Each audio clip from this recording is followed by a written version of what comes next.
But also, if you really think about the fact that we are in a world where people have to go to work to do a job that, by the way, man, if there is a dude you need to get on this podcast, and there's a book that you would love. David Graeber wrote this book called Bullshit Jobs.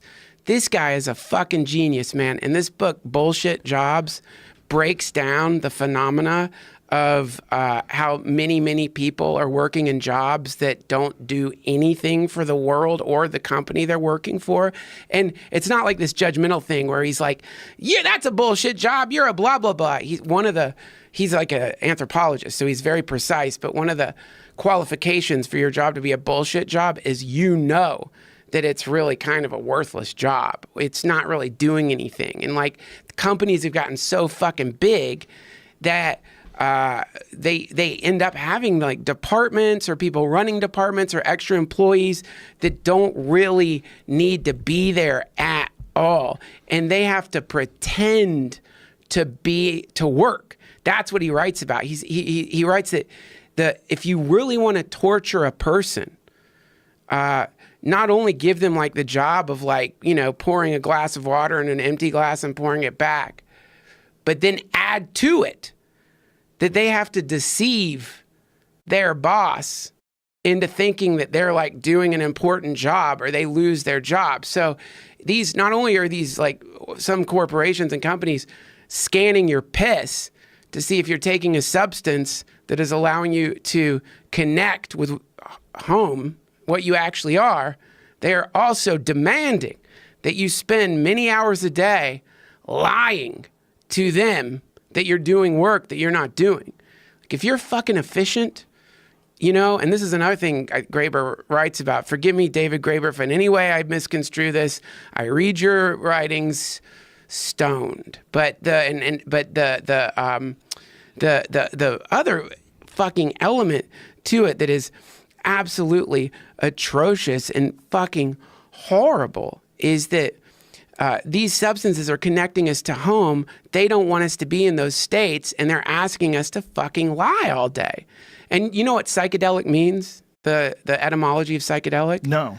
It means mind manifesting or soul manifesting, right?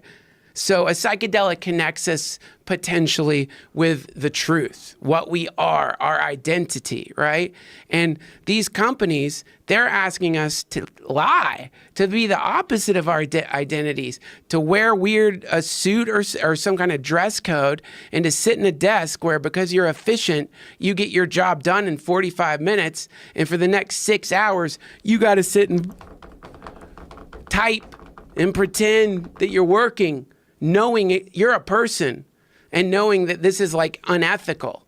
But if you like go and tell your boss, hey man, I don't really have much to do, you might get fired. The boss might, like in the book, he cites one person because he did like a survey, and he cites one person who went to her boss and she's like, hey, I can finish my job in 2 hours. Can I have other stuff to do? And her boss is like, don't talk about that. Stay quiet about that. Oh. Yeah, man. That's the fucking world we're in right now because of automation. There's less to do.